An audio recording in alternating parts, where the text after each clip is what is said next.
বিটি কিচেনে আপনাদের স্বাগতম। আজ কিছু বেগুন ভাজা করলাম। বেগুন ভাজা আমার অনেক প্রিয়। এখানে বড় সাইজের একটা বেগুন নিয়েছি, ধুয়ে পরিষ্কার করে নিয়েছি। বেগুনগুলো কেটে নিয়েছি। এবার এক এক করে 1 চা চামচ লবণ দিলাম, 1 চা চামচ হলুদ গুঁড়া, 1/2 চা চামচ মরিচ গুঁড়া, 1/2 চা চামচ ধনিয়া গুঁড়া, এইসব মশলা দিয়ে একসাথে মাখিয়ে নেব।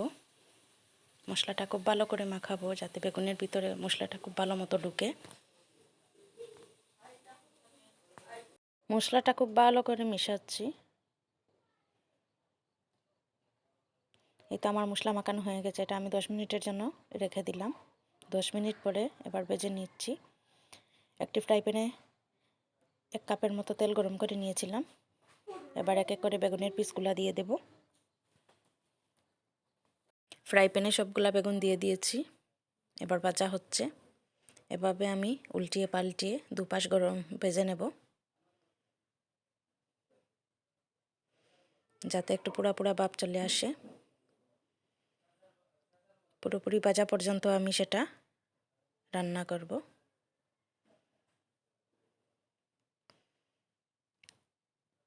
বেগুন ভাজা আমার ভীষণ প্রিয়।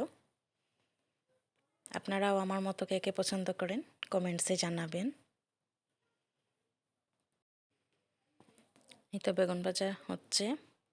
হালকা একটু চাপ দিয়ে দিয়ে ভাজবো যাতে ভেতরটা খুব ভালো মতো ভাজা হয়।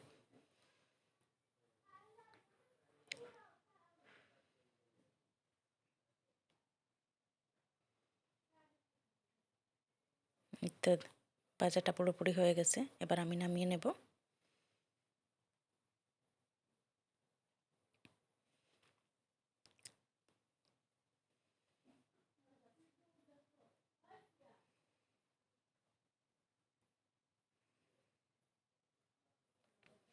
এক এক করে নামিয়ে নিচ্ছি। এই তো আমার বেগুন ভাজা শেষ। সবাই অনেক অনেক ভালো থাকবেন। আল্লাহ হাফেজ।